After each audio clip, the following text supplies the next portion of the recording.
Olá, seja bem-vindo e seja bem-vinda ao podcast Caminhos, uma iniciativa do Sindicato Nacional da Indústria da Construção Pesada e Infraestrutura, o Sinicom, em parceria com a Mendel e Melo Advocacia e o Poder 360. Eu sou o Rui Conde e esse espaço aqui foi criado para a gente debater os desafios e oportunidades da infraestrutura brasileira. Aqui a gente vai trazer sempre especialistas, empresários e tomadores de decisão para uma conversa direta e esclarecedora.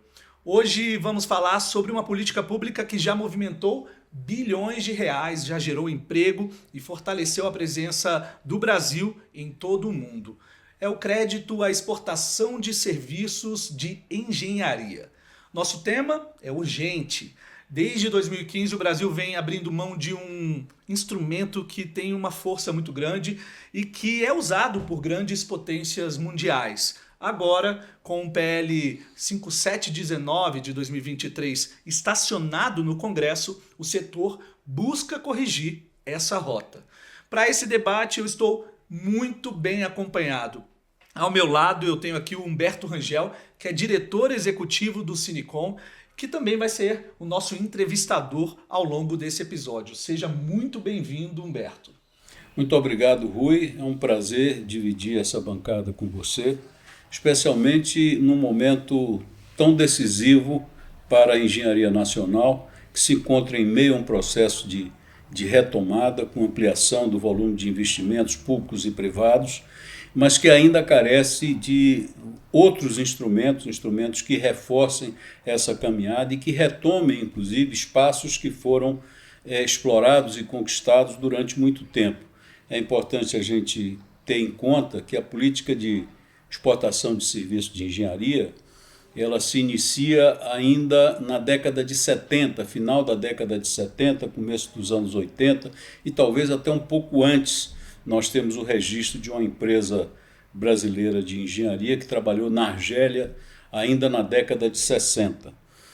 Para essa conversa, nós vamos ter o prazer de receber o Dr. Rafael Lucchesi, que é atualmente o presidente do conselho, é o presidente executivo da Tupy, que é uma empresa tradicional brasileira, fundada em 1938 e que tem inclusive uma performance notável na área de exportação. Ela tem uma presença internacional e ela exporta para cerca de 40 países no mundo inteiro e que, portanto, tem tudo a ver com o tema que nós estamos falando.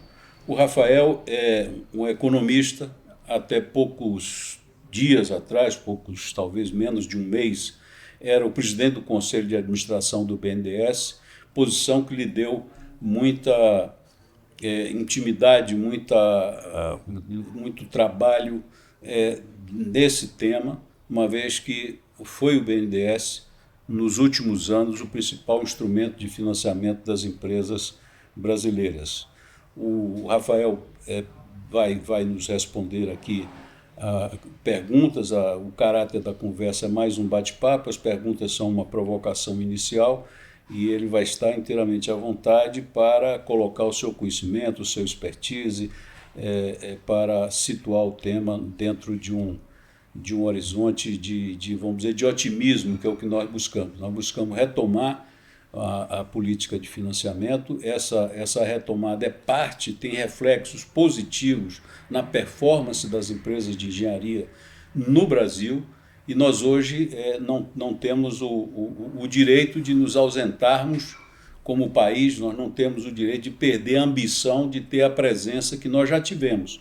Então é um momento de reconquista de posição e é um momento em que nós todos temos que estar unidos e desmistificar os equívocos que existem e que não são poucos em torno do tema. Para essa conversa, nós temos hoje o prazer de receber aqui o Dr. Rafael Lucchesi, que é um convidado especialíssimo e que conhece com profundidade o tema de crédito à exportação, está assumindo uma posição, como nós falamos há pouco, na Tupy. Ele é o CEO da Tupy, que é uma empresa com foco preferencial para mercado externo, portanto tem tudo a ver com nossa conversa.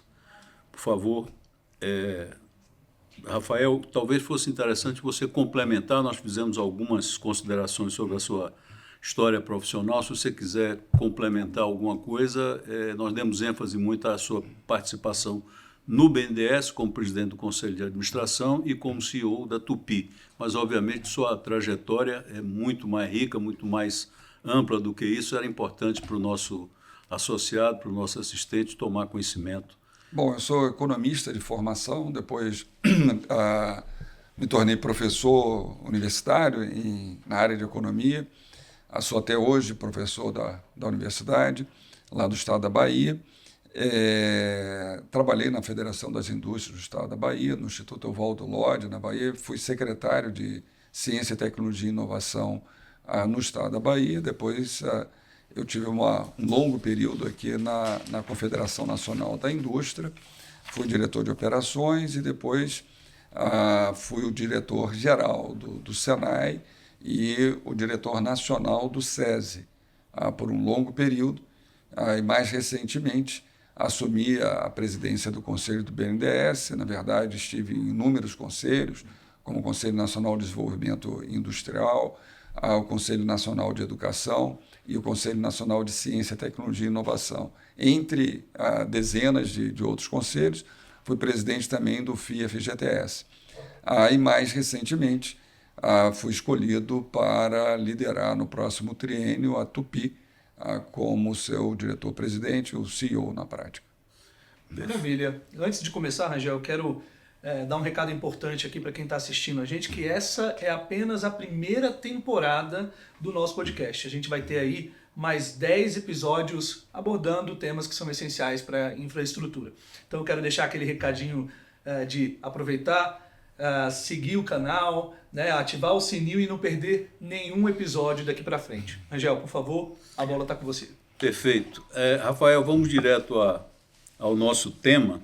E já considerando que todo o processo de financiamento e a exportação está suspenso já há algum tempo, a primeira consideração que nós gostaríamos de ouvir de você é qual o impacto que a suspensão do crédito à exportação, que já tarda desde 2015, qual o impacto que ele causa para o setor, para a indústria da engenharia no Brasil?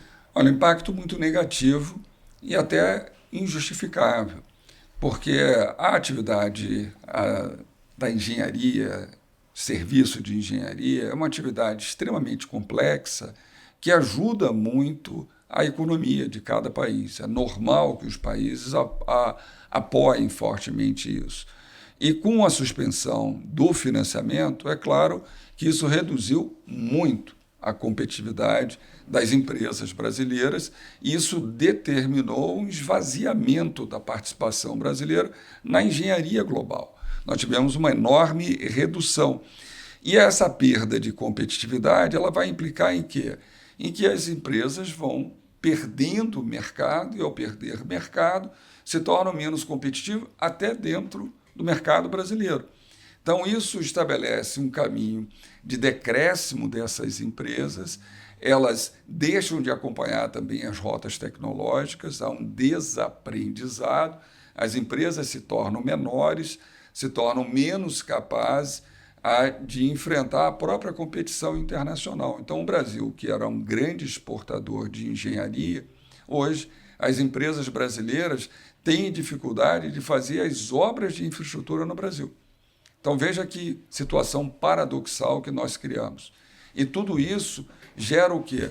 Menos emprego, menos investimento, menos desenvolvimento tecnológico, menos competitividade para as empresas. Nós estamos encolhendo a economia. Seria o mesmo que se, num dado momento, de uma hora para outra, o Brasil, por exemplo, deixasse de financiar outras atividades produtivas, deixasse de financiar outras atividades agrícolas. É claro que isso teria um enorme impacto de encolhimento da economia brasileira. Então, por isso que eu falo que isso é injustificável. E é claro que isso vai trazer uma redução da própria renda, do emprego no Brasil. Então, a gente está perdendo uma coisa, uma atividade econômica que é extremamente nobre e disputada globalmente. E estamos fazendo isso há quase 10 anos, praticamente.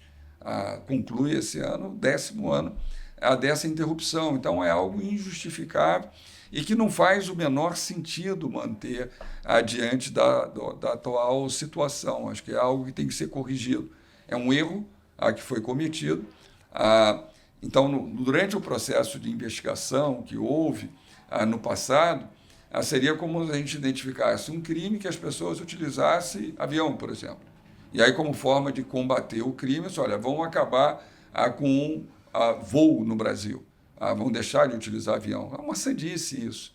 Então, existe um problema de transgressão, isso é investigado, é punido, é cobrado, etc. Mas você não interrompe a atividade. Seria o mesmo que tem um erro médico, então vamos tirar os hospitais. Não faz sentido. Não faz sentido. É um despropósito que foi feito. Isso tem que ser corrigido.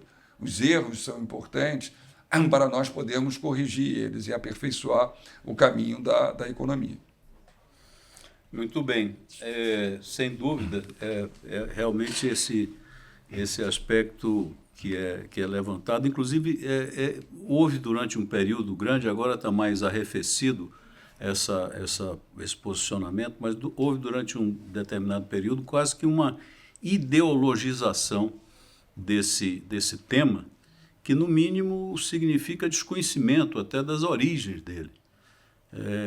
Quem conhece o setor, como você sabe, que os primeiros financiamentos ocorreram no final da metade da década de 70 em diante, década de 80, e todo o crescimento da presença das empresas de engenharia no exterior, suportadas muitas vezes, não necessariamente, mas muitas vezes pelo crédito à exportação, se deu independentemente da coloração, da tendência ideológica do regime A, B ou C. Ela foi um processo contínuo e que refletiu não só o sucesso da política, como também o próprio fortalecimento, o próprio aprendizado que as empresas puderam exercitar no exterior. A segunda pergunta aqui, em certo sentido, você teceu considerações importantes. A segunda pergunta que nós escolhemos aqui seria: quais foram os principais prejuízos econômicos e sociais com a suspensão do crédito à exportação de serviços? Mas eu pediria que você, na sua resposta, focasse muito da questão, vamos dizer, do posicionamento do financiador. Porque outro tema que se fala muito é que houve prejuízo para as instituições brasileiras e você, como presidente do Conselho de Administração do BNDES, tem uma posição privilegiada para dar uma avaliação sobre esse aspecto aí do prejuízo que nós sabemos que foi grande em todas as áreas. Rangel, você colocou bem a situação. Houve um apoio do financiamento à exportação da engenharia brasileira por mais de 30 anos, ou 40 e poucos anos.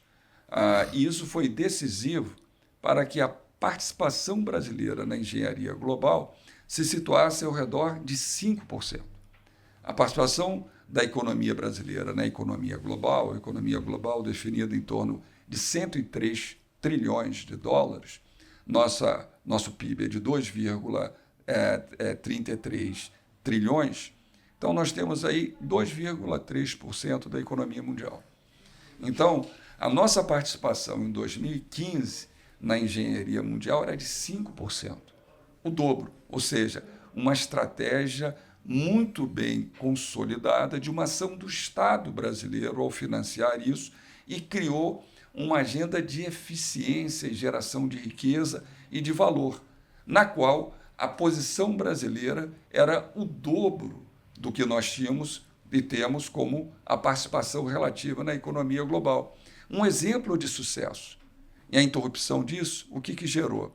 A participação brasileira na engenharia global cai de 5% para 0,5%. Ou seja, ela se colapsa. E se colapsa por quê? Porque deixou-se de ter um principal fator de competitividade, que é o financiamento à exportação de serviços. Qual é a consequência com isso? O Brasil tem uma queda de exportação de serviços, ou seja, deixa de entrar dinheiro, riqueza no país. É claro, com isso as empresas vão empregar menos, então você tem menos um círculo virtuoso de desenvolvimento, que é a geração de emprego. o Brasil deixa de ser atrativo até para investimento direto estrangeiro, porque você cria uma complexidade de soluções de engenharia na América Latina, nos Estados Unidos, na África, na Ásia e até na Europa, e com isso, é claro, atraía operações tanto de equity como de debt, ou seja, e de investimento. A gente perde isso. É claro que na macroeconomia nós impactamos negativamente a nossa balança comercial, você tem perda de competitividade, porque imagina, você interrompeu um ciclo de mais de 40 anos de crescimento da engenharia brasileira no mundo. Então, é claro que você tem uma enorme perda de competitividade que gerava todo um conjunto de fornecedores para essas atividades. Quando você faz uma atividade de montagem na área de energia, e o Brasil era grande nisso, com hidrelétricas e tal, ou seja, é a tecnologia brasileira que vai construir a hidrelétrica de Três Gargantas na China. E os chineses aprenderam com isso e hoje compraram o setor elétrico brasileiro, que é a empresa Três Gargantas. Mas aquilo foi algo prodigioso da engenharia brasileira e construiu as maiores hidrelétricas do planeta, como a Itaipu. E depois consolidou a construção lá da Três Gargantas. Então, nós temos, com isso, um empobrecimento relativo do Brasil numa atividade que, durante 40 anos, o Brasil soube capturar valor e ter enormes resultados. E, com isso, você tem menos emprego, você tem menos renda, você perde a qualidade de vida do brasileiro cai, você tem problema de desestímulos à formação profissional no país, ou seja, você tem toda uma complexidade de esvaziamento econômico que, inclusive, em última instância, gera valor e gera tributos que vão ajudar a construir escola, hospitais, estradas, portos no Brasil, financiados com dinheiro público. Então, não faz o menor sentido o que foi feito. E é algo que tem trazido prejuízos enormes ao Brasil durante aproximadamente 10 anos. E no caso específico do BNDES, o montante de recursos emprestados pelo BNDES. Duas perguntas. A primeira é se esse volume, se ele retornou. Segundo, como ele foi e como ele veio. Porque ele vai com uma moeda e volta com outra. Então, é um aspecto interessante da gente... Veja só, o BNDES ganhou dinheiro. Com todo esse ciclo de financiamento, o retorno que o BNDES teve de recursos foi maior do que ele emprestou. Então, o BNDES, como banco, ganhou dinheiro. E isso é documentado claramente. Óbvio, eu estive na posição de presidente do Conselho do BNDES, mas a história do BNDES no financiamento da engenharia brasileira, dos serviços, da exportação de serviços de engenharia, foi uma atividade muito consistente. O banco tem uma enorme capacidade de contratar o risco de operações complexas, mas o banco foi muito bem sucedido na estruturação dessas operações, o que deram resultados. O banco se capitalizou, ele se tornou um banco mais forte, mais robusto, em parte pela carteira de exportação de serviços. Maravilha. Agora, antes de partir para soluções, eu acho que vale a gente explicar o que de fato é esse mecanismo de crédito à exportação, né? E por que ele é tão importante para o Brasil. Então, se o senhor pudesse resumir e explicar o que é de fato esse mecanismo para que a gente possa entender nas suas nuances. Olha, isso acaba sendo uma atividade extremamente importante, até porque quase todas as empresas que atuam no mercado global, elas são bancadas pelos seus sistemas financeiros próprios. Então, há um financiamento, da mesma maneira que quando o Brasil compete no agronegócio, você tem o financiamento das estruturas financeiras de cada país na área de serviço de engenharia também. Então, é claro que isso é um fator fundamental para a competitividade do ganho das propostas, porque você vai assegurar uma melhor estruturação financeira. E o Brasil tem um mercado financeiro bem sofisticado, a gente lidera de longe, na América Latina, a estruturação financeira.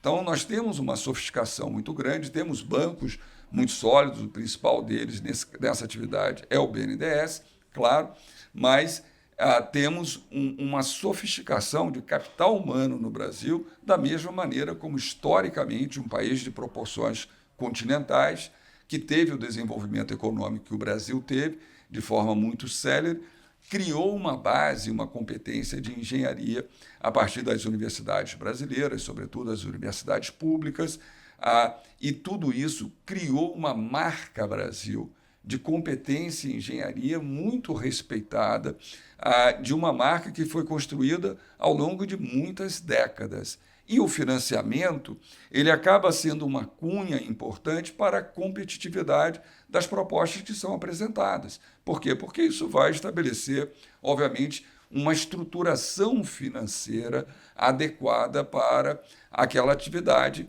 que está sendo contratada. Então, é óbvio que o Brasil ganha uma enorme vantagem na estruturação dessas propostas. Então, setores de infraestrutura, eles são importantes, energia, desenvolvimento de novas atividades econômicas, aonde a engenharia brasileira apresenta competição e capacidade. Na área de transportes, muitas das pessoas aqui viajam, vão a Miami, e quando chegam lá nos Estados Unidos, não sabem que aquilo é obra da engenharia brasileira. Quem construiu aquilo foi uma empresa brasileira de engenharia. Então, essas questões são importantes, nos dão orgulho, como várias outras obras de infraestrutura, portos, aeroportos, metrô, hidrelétricas, toda a parte de aerogeradores, tudo isso marca a competência da engenharia brasileira. O cerne é a nossa sofisticação da nossa engenharia. A atividade financeira, ela é um diferencial importante para viabilizar a maior competitividade das propostas. Como essas propostas são definidas ali no Photoshop, se você não tem esse apoio, aconteceu os fatos, os números são esses. A nossa participação colapsou, porque você não tinha exatamente um componente fundamental para o êxito da participação brasileira, que era o financiamento. Perfeito. E a dimensão financeira desses financiamentos, quer dizer, dos fluxos financeiros traduzidos em moeda, eu acho importante você fazer uma consideração. Porque, na verdade, quer dizer, os financiamentos à exportação, eles são liberados em moeda nacional, no Brasil, e são transformados em produtos, serviços, que esses sim são exportados in natura. Não é?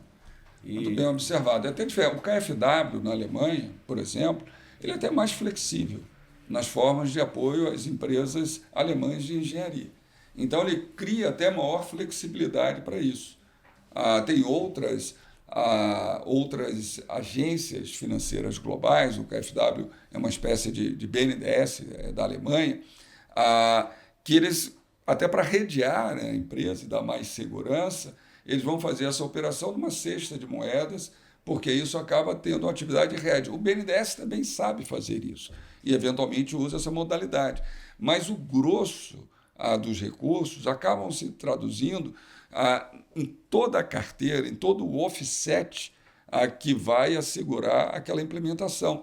O que você cria aí uma cadeia de compras a partir da engenharia brasileira que vai movimentar desde uniformes, equipamentos de EPIs, mas também máquinas, equipamentos, desenvolvimento tecnológico, soluções de alta complexidade de engenharia, e tudo isso está organizado nessa cadeia.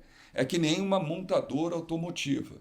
Uma montadora automotiva tem lá tecido, tem lá motor, tem usinagem, que é feita lá na Tupi, tem uma série de atividades, tem toda a parte de placas de aço, que são moldadas, então tem vidro. Então, tudo isso está dentro dessa cadeia. Quando a gente fala serviços de engenharia, você tem uniforme, você tem EPI, você tem máquinas, você tem equipamentos, você tem serviços de alta complexidade que são contratados nesse pacote dessas obras de engenharia de alta complexidade, na qual a engenharia brasileira se tornou uma grande competidora, uma líder global.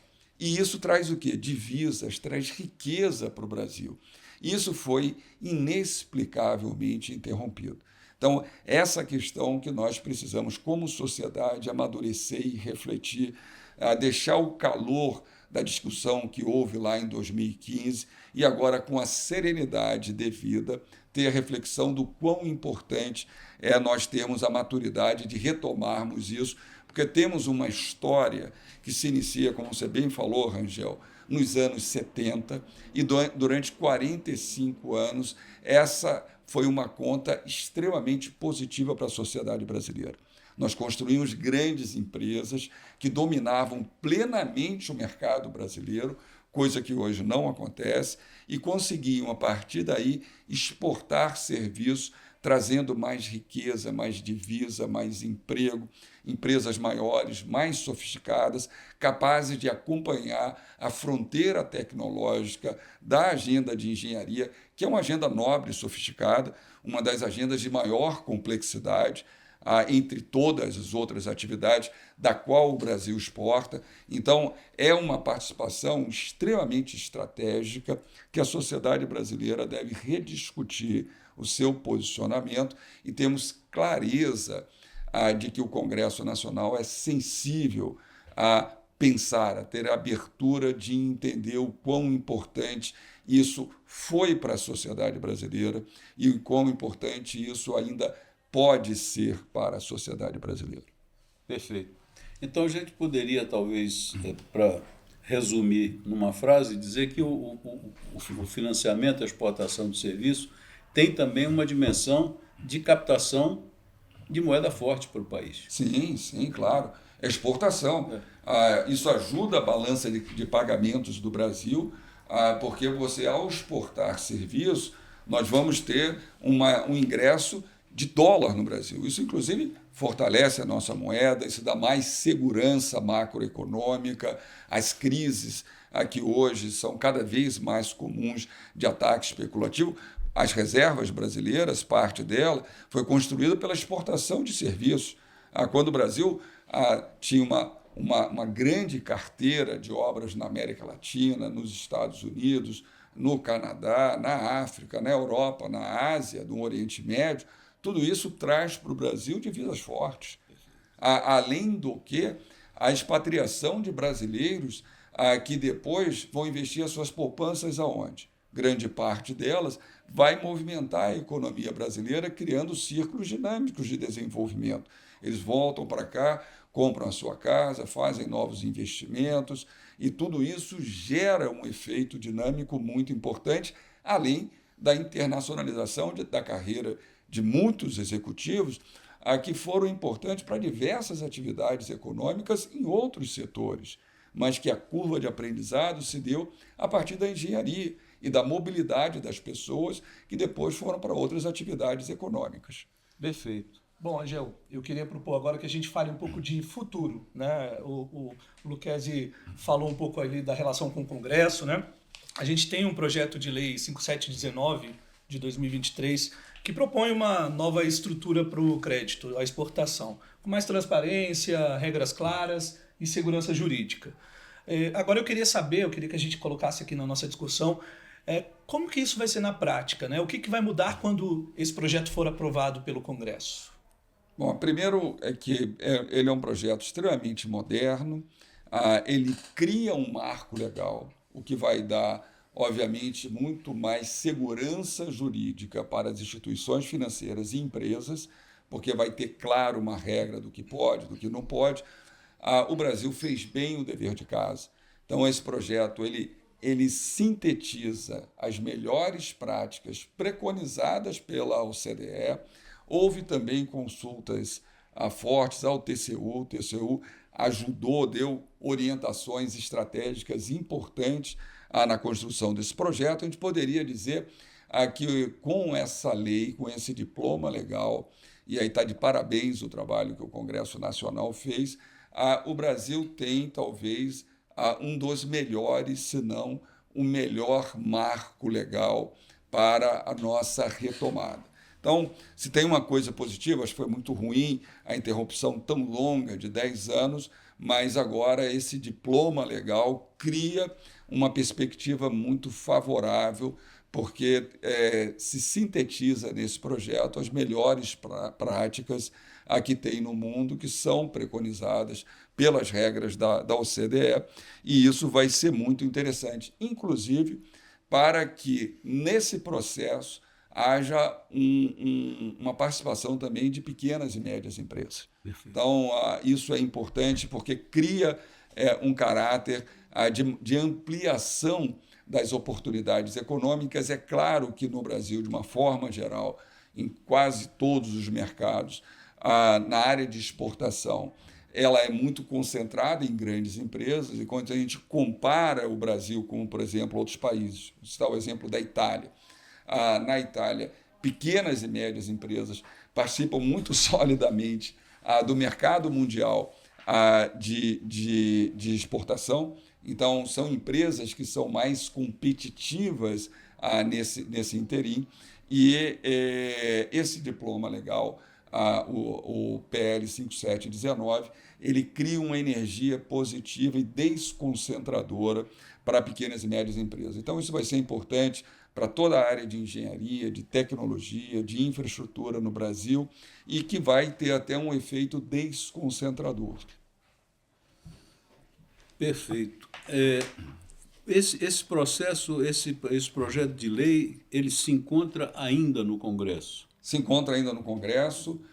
Eu acho que ele deve ser acelerado. Eu acho que a indústria brasileira, o setor, eu não tenho dúvida que a instituição que eu trabalhei até poucos dias atrás, a CNI, está solidamente preocupada com isso, tem uma atenção especial a essa agenda. Por quê? Porque ao você criar uma lei, você cria um universo de segurança jurídica para todos. Para todos, inclusive assim, uma atividade tão importante, que pode gerar tantos empregos, pode gerar uma energia tão positiva como já gerou para o Brasil. Inclusive, arrecadadora de tributos, a que vai permitir a construção de escolas, hospitais, etc., participando do mercado global. Ou seja, o Brasil é em torno de, como eu falei, 2,3% da economia mundial. Então, por óbvio, no resto do mundo tem 97% da riqueza. Quando você cria uma agenda de participar competitivamente dessa atividade, você está multiplicando o espaço potencial da economia brasileira por 50. Então é óbvio que tem muitas oportunidades para ser capturadas. E de uma história em que a engenharia brasileira já ocupou o dobro da participação relativa da economia brasileira na economia global. Então é claro que isso interessa muito. E quando você cria uma ordem jurídica, as regras estão claras para todos. Então, até para a lógica de compliance do setor e da sociedade, está tudo pactuado nesse diploma legal. Então, é algo muito importante. Perfeito. Perfeito. Do ponto de vista de processo, não é, legislativo, qual é o caminho em que estágio ele está? Bom, a discussão que houve num dado momento era que a sociedade brasileira poderia ter um prejuízo nessa atividade, quando, na verdade, a sociedade brasileira lucrou com isso. Não foi gasto um centavo do dinheiro público. Até porque o seguro das exportações de serviços são pagos pelas próprias empresas. É uma legislação que o fundo que foi criado no governo Fernando Henrique Cardoso, ele é superavitário. Então, e esse dinheiro não saiu do contribuinte, saiu dessa própria regra que é paga nas exportações. Quando as empresas brasileiras exportam, uma parte vai formar esse seguro, de tal ordem que nunca houve prejuízo em nenhuma operação. E, no conjunto da carteira, o Brasil e os bancos foram ganhadores. O exemplo claro é o BNDES, que é a maior instituição que financiou a exportação de serviços. Ela tem uma carteira amplamente superavitária. Então, ou seja, não há nenhuma razão objetiva baseada em informações, em fatos, que possam criar uma imagem negativa. Não, essa carteira tem elevado risco. Toda atividade bancária, de financiamento, ela tem risco. Agora, o que eu posso te dizer é que a inadimplência no BNDES é de 0,001%. Uma das inadimplências mais baixas do mundo. De longe, a mais baixa do Brasil. Então, é uma instituição que sabe contratar bem, analisar bem o risco dessas operações. E as empresas de engenharia brasileira sempre demonstraram uma enorme solidez financeira pela sua competência. Não à toa que ela conseguiu uma ampla participação no mercado global, com uma participação muito sólida. O Brasil tem uma marca de qualidade em engenharia. Quando você ganha uma licitação nos maiores aeroportos dos Estados Unidos, eu acho que isso é uma láurea da competência da engenharia brasileira. Quando obras de altíssima complexidade foram executadas no Brasil e no mundo por empresas de engenharia brasileira, além do orgulho que isso dá a cada brasileiro, a cada um de nós. Então, nós não somos só apenas campeões em futebol, somos também campeões em engenharia pela alta qualidade dos recursos humanos, que, no fundo, é uma empresa de inteligência brasileira. Então, por que privar essa energia que gera riqueza, gera valor, gera competitividade, gera emprego, gera tributos, por informações que são, na prática, desinformações? Então, está na hora da sociedade brasileira colocar um freio em determinadas questões que foram abertas, feridas que foram abertas no passado, mas olhar para o futuro é muito promissor. O Brasil continua tendo a essência das competências, é um país continental com muita complexidade e tem um enorme talento humano. Então, eu vejo de maneira muito positiva a aprovação desse projeto de lei, que vai dar a todos os agentes econômicos e à sociedade regras claras, baseadas no que tem de melhor no marco legal mundial. Perfeito. Só para um comentário, tem uma revista muito famosa no setor, Engineering New Records, que é uma publicação nos Estados Unidos, e que eles fazem anualmente um ranking com vários cortes, né? Você faz um ranking de maior faturamento dentro do seu próprio país, maior faturamento global, e fazem também um ranking por áreas de especialidade. Então, por exemplo, durante muitos anos seguidos, o Brasil teve a posição de liderança na construção de hidrelétricas. Era o número 1. Isso atestado por uma fonte inquestionável, que é a Engineering New Records, que é uma empresa, pertence à Macro Hill. Assim, é uma publicação que você vai encontrar na mesa de qualquer executivo da área de engenharia mundo afora. Então, é só uma lembrança. Né? É uma marca, né? É uma marca global da engenharia brasileira. O país que fez as maiores hidrelétricas do mundo. Então, isso é uma demonstração clara disso. E enfatizando, essa lei também traz uma coisa boa, porque ela traz no seu bojo elementos de simplificação e de desburocratização. Então, as operações de concessão, além de segurança jurídica para todas as partes, vai estar mais desburocratizado, mais simplificado, o que acaba sendo um elemento importante. Perfeito.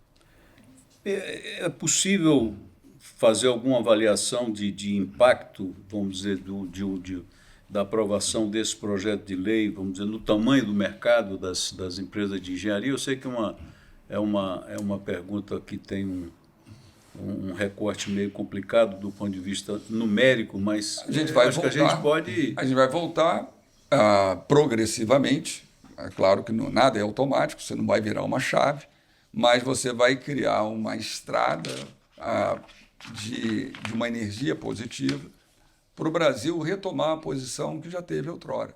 É claro que mercado perdido é mercado perdido, você tem que reconquistar, é uma longa batalha. Nós como país, tivemos uma dupla situação, além de todos os problemas que houve lá atrás, em 2015, que trouxe prejuízo à sociedade brasileira.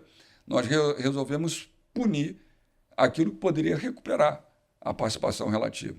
Então, quando o Brasil deixa de receber divisas do exterior a partir da participação de empresas brasileiras em obra de engenharia, provavelmente uma punição que foi muito superior aos desvios que eventualmente foram identificados nas operações policiais de então. Então, veja que situação absolutamente paradoxal. Ao fazermos isso agora, nós vamos criar uma energia potencial de retomada da participação brasileira no negócio da engenharia global. E, como eu falei antes, a economia brasileira é 2,3%. Então, 97,7% da economia está fora do Brasil. Na medida em que eu crio uma competência de financiamento às exportações de engenharia, as empresas brasileiras progressivamente vão se tornar mais aptas, primeiro, para vencer as competições no Brasil, na medida que há uma interligação. As empresas vão ganhando musculatura, massa crítica, ao contratarem obras no exterior. Hoje, o que acontece no Brasil é que empresas espanholas, as chinesas, norte-americanas, etc., estão ganhando as licitações no Brasil porque elas entram com uma equação financeira melhor do que as empresas brasileiras, que hoje estão numa situação comprimida ao mercado brasileiro e se tornam, com isso, uma presa fácil para a competição externa. Então, o que o Brasil fazia antes, que era dominar plenamente o mercado brasileiro e, a partir daí, conseguir trazer para o Brasil riqueza por intermédio de divisas, agora é o contrário. Então, essa lei ela é muito importante para gerar empregos no Brasil, para gerar empresas vencedoras no Brasil, numa atividade econômica que o Brasil já liderou, como você acabou de falar, no ranking global de hidrelétricos. O Brasil era a posição número 1 numa revista que é inquestionável do ponto de vista da sua qualidade e da sua força de informação. Então, nós temos que retomar isso. E eu vejo de maneira muito positiva, a partir da aprovação dessa lei, o Brasil voltar a sorrir para o mundo na área de engenharia, que é uma marca de qualidade. Nós não podemos perder essa marca de qualidade Brasil na área de engenharia. Lucchesi, você falou sobre a desinformação, né? Tem sido um problema, uma dificuldade em torno desse debate, a desinformação, as fake news. E para isso, o Cinicom e mais 8 entidades lançaram uma cartilha para desmistificar. Está aqui a cartilha, ó. Vou mostrar, cartilha. Vou te dar aqui, Lucchesi, para você ter uma, que é justamente para tentar desmistificar, desmentir essas fake news e traz dados concretos, né, sobre os impactos econômicos dessa política pública. Agora, eu acho que a gente pode falar sobre o peso dessas narrativas, né? Qual foi o impacto dessas narrativas negativas, das fake news, e o papel da comunicação clara nesse processo? O que a gente está fazendo hoje aqui é de suma importância, né, Angel? No fundo, se trata de defender o interesse nacional. Problemas no tocante a desempenho de empresas no Brasil e no exterior são frequentes, são conhecidos, problemas das mais diversas naturezas.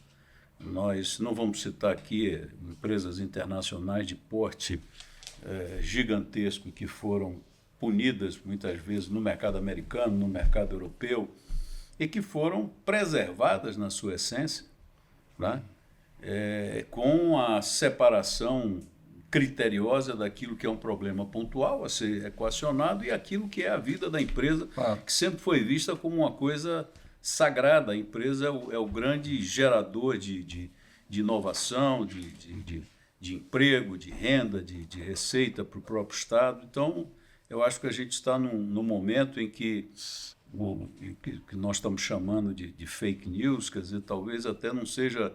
É uma fake news com uma característica muito especial. É uma posição quase autofágica de punição né, de corte da própria competência do país em função de um problema eventual.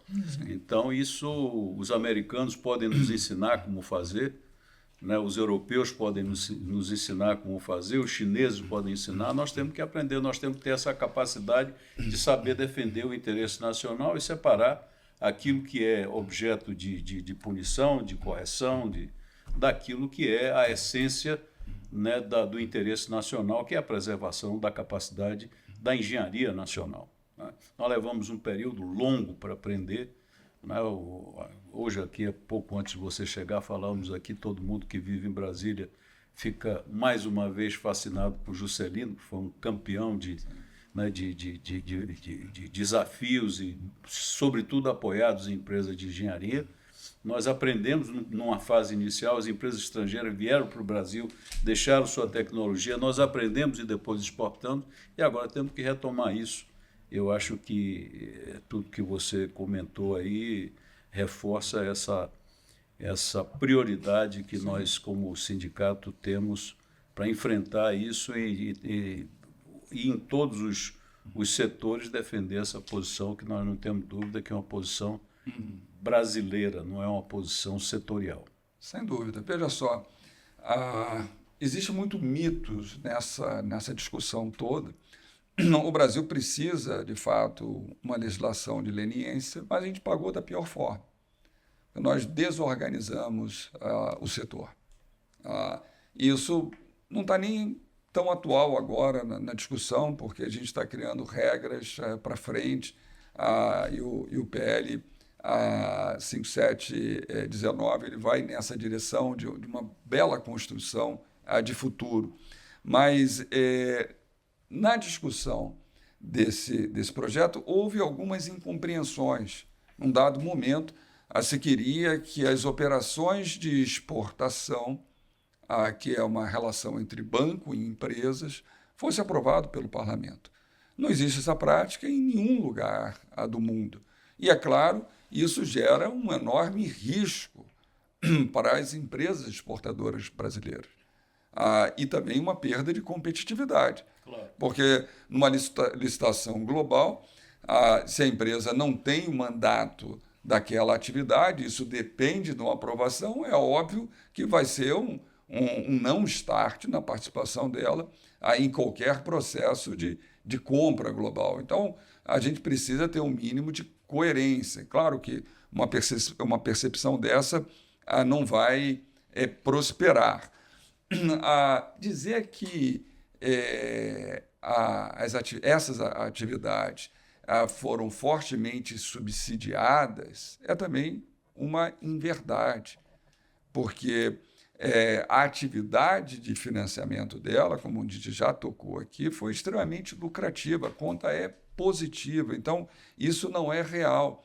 Aqui é uma atividade que é muito concentrada. Veja só, então o Brasil deveria sair do comércio internacional, porque ele é muito concentrado. Se nós pegarmos as empresas de trade agrícola, são concentradas, industriais são concentradas, e engenharia também são. Agora, essa lei tem até uma adição. Baseado nessas melhores práticas, ela tem uma cunha de simplificação e desburocratização que vai permitir a participação até maior de pequenas e médias empresas. Mas esse é um esforço que, de fato, o Brasil tem que fazer. Porque quando nós criamos a possibilidade de pequenas, médias empresas de participarem do comércio internacional, e essa experiência de muitos países, poderia citar Itália, França, Holanda, etc., isso acaba gerando correntes de atração de recursos que são mais sólidas para o país. Temos que fazer isso. Que isso não tem impacto na economia local. Outro equívoco é o contrário.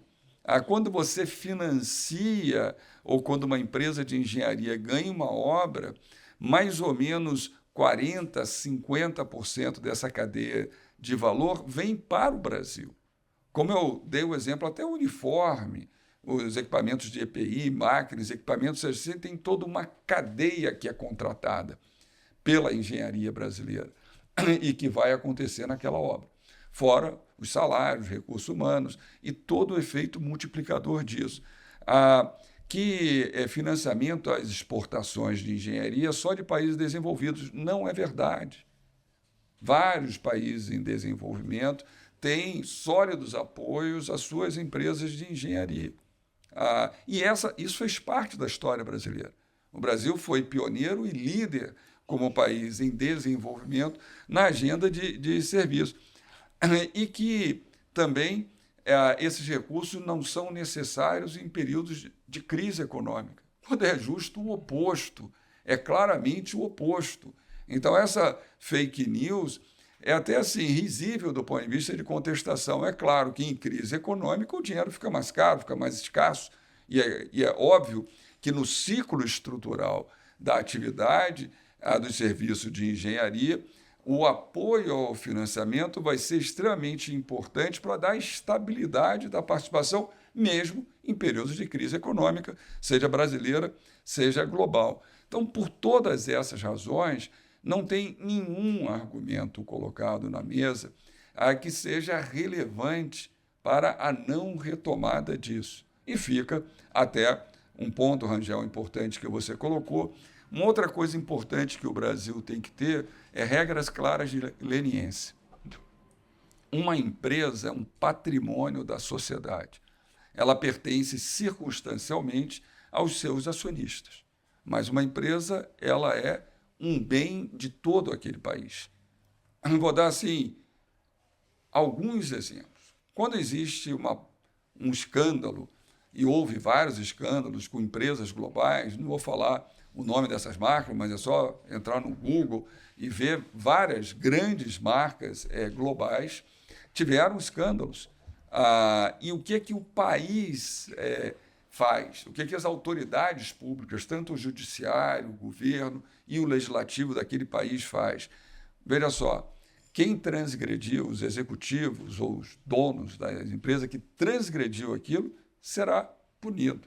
Mas a sociedade alemã, espanhola, sul-coreana, japonesa declara, por meio da sua mais alta corte de justiça, do seu legislativo, da presidência do Congresso e do presidente da República, aquela empresa não tem nenhum problema de sua credibilidade.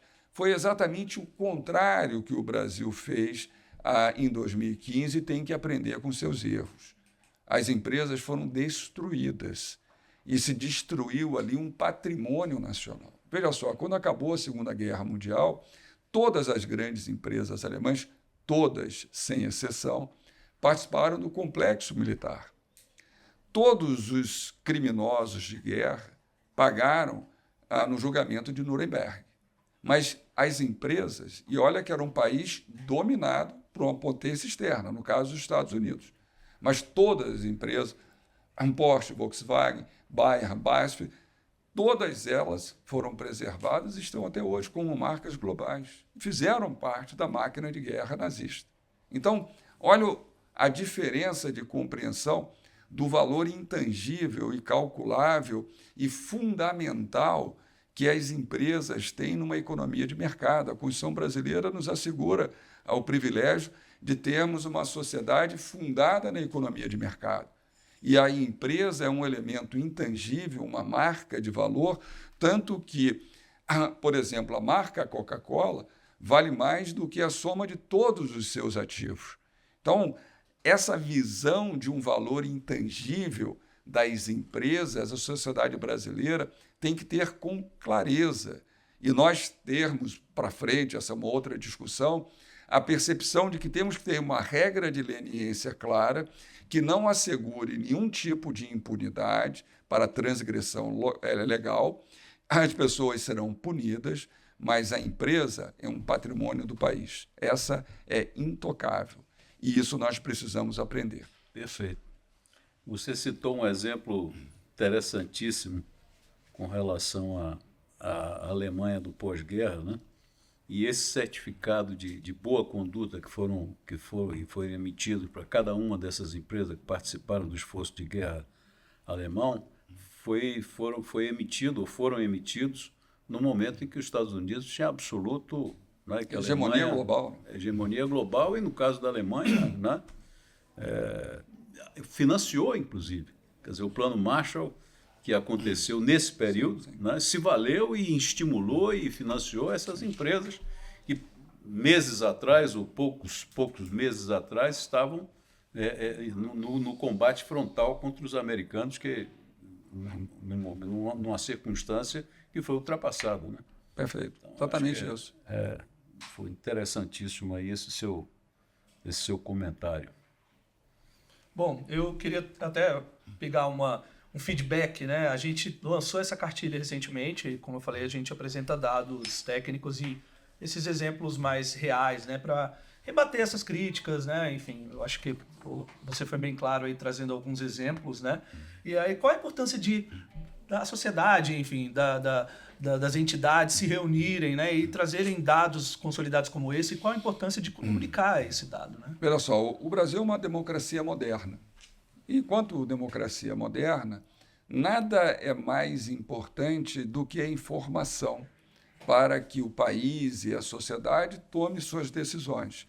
E também é uma sociedade democrática, a base é o associativismo. Então, nós temos aqui uma cartilha excelente, com informações muito claras, muito bem escritas, e que demonstram a importância desse setor para o Brasil e que ele pode voltar a fazer mais, muito mais, na medida em que nós destravemos ele.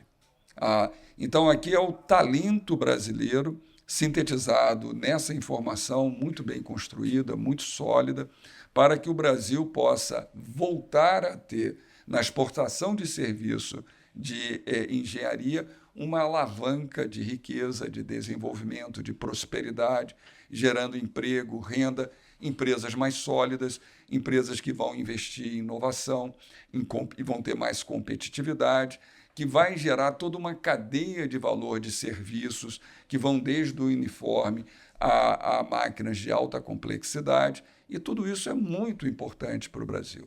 Eu acho que essa cartilha, a importância da retomada da política de crédito à exportação, de bens e serviços para a economia brasileira, ela é um divisor de águas pela qualidade das informações que estão aqui. Está de parabéns o Cinecom.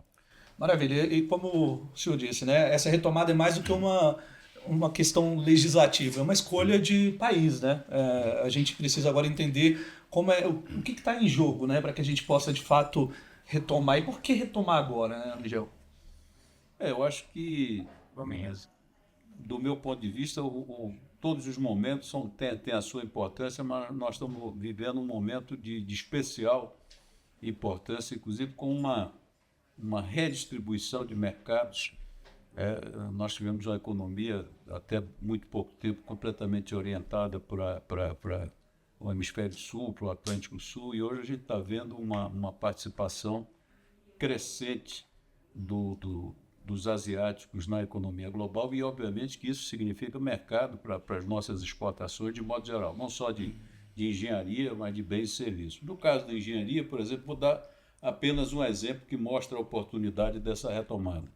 Os chineses fizeram agora há pouco, inauguraram em novembro, um porto no Peru, o porto de Xangai, né?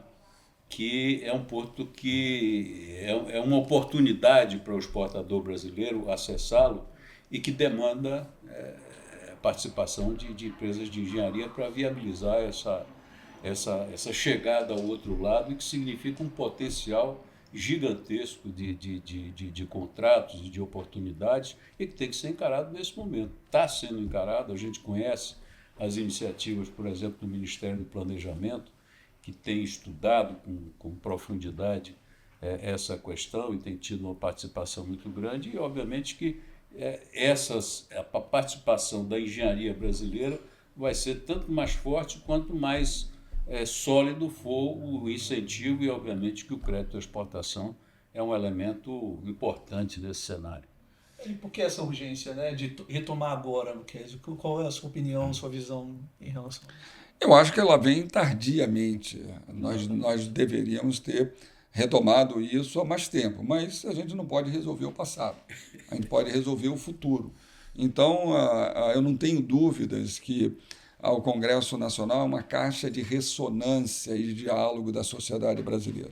Eu não tenho dúvida que o bom senso vai prevalecer, o Brasil vai aprovar esse diploma legal, claro que sempre com o aperfeiçoamento do processo legislativo, e que isso vai ser um divisor de águas, um marco de retomada de uma história de absoluto sucesso, em que o Brasil se consolidou como uma marca global de engenharia, que é uma atividade altamente complexa, sofisticada, que assegura ao Brasil uma cadeia de valor extremamente sólida e importante, para o qual nós construímos marcas com muito reconhecimento global, que é o nome das nossas empresas de engenharia. Então, essa história deve ser retomada e certamente vai voltar a dar enormes benefícios à sociedade brasileira. E agora eu queria saber o que o Brasil perde ficando de fora, se a gente não conseguir, em termos práticos, né, efetivar essa medida, né, se continuar fora do mercado global de exportação de engenharia. Perde tudo. Perde massa crítica de empresas que poderiam estar competindo no mercado global e, com isso, criando efeitos em que o Brasil recebe divisas internacionais por meio das exportações, vende os seus produtos na cadeia de engenharia, como eu falei, em torno de 40%, 50% do valor da obra movimenta a economia doméstica do país, então isso é importante, por isso que todos os países relevantes apoiam fortemente o financiamento às exportações das suas empresas de engenharia, e inclusive a melhor forma de você defender, você ter o seu mercado doméstico como a sua fortaleza, é você estar no mercado nos outros países, porque isso vai lhe dar uma massa crítica de poder trabalhar melhor os seus preços por economia de escala, por complexidade,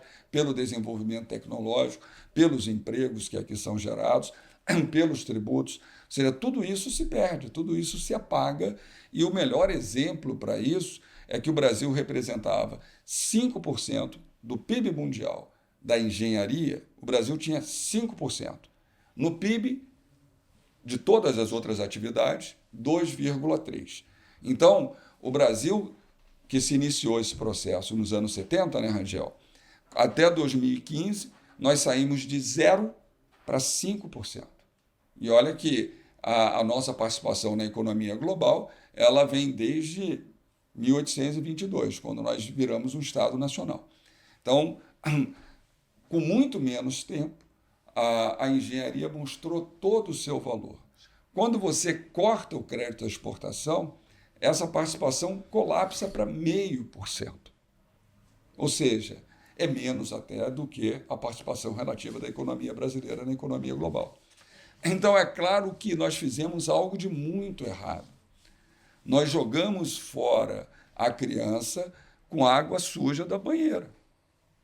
Então, digamos assim, aprender com os erros é algo importante que a sociedade brasileira tem que ter. Nós estamos perdendo riqueza, deixando de ter empregos no Brasil, deixando de ter grandes empresas de engenharia, desenvolvendo soluções tecnológicas, inovadoras, como nós já lideramos e tendo marcas globais importantes que contam a história do país, que são símbolos que o país tem no mundo. Então, é tudo isso que a gente perde. E nós devemos retomar isso, criar uma energia positiva para o Brasil voltar a brilhar com a excelente engenharia que o Brasil tem.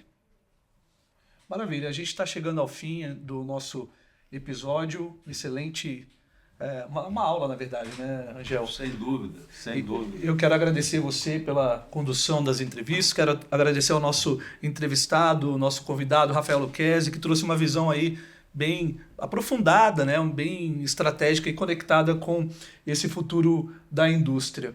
E o crédito à exportação, na minha opinião, o que eu consegui tirar aqui de de lição é que o crédito à exportação já deu certo no Brasil. Agora só precisa ser, de fato, posto de volta, né? Colocado de volta no cenário e para que a gente possa falar com transparência, enfim, consiga, de fato, conduzir essa atividade.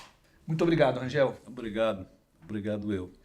E obrigado especialmente ao Rafael, que nos deu a grande oportunidade desse diálogo enriquecedor e que contribui no sentido de que a gente retome no caminho que a engenharia brasileira sempre teve e que com certeza terá no futuro imediato. Eu quero aproveitar aqui para a gente entregar um presente para o nosso convidado, que é o nosso boné, que tem o nosso lema, né, que é infraestrutura para o Brasil avançar. Esse é o nosso lema. Esse eu faço questão de colocar no ar, ao vivo. Vamos lá, eu acho que vai... defendo com muita energia essa bandeira. Ficou bacana, ficou muito bacana. Se você gostou desse episódio, deixe o seu like, se inscreva no canal e ative o sininho para ficar atento aos próximos convidados e os próximos entrevistados aqui do nosso programa. Queremos ouvir você. Comente aqui embaixo quais temas você gostaria de ouvir aqui, de ver a gente abordando nos próximos episódios. Sua participação é fundamental para construirmos um debate cada vez mais relevante para o setor da infraestrutura.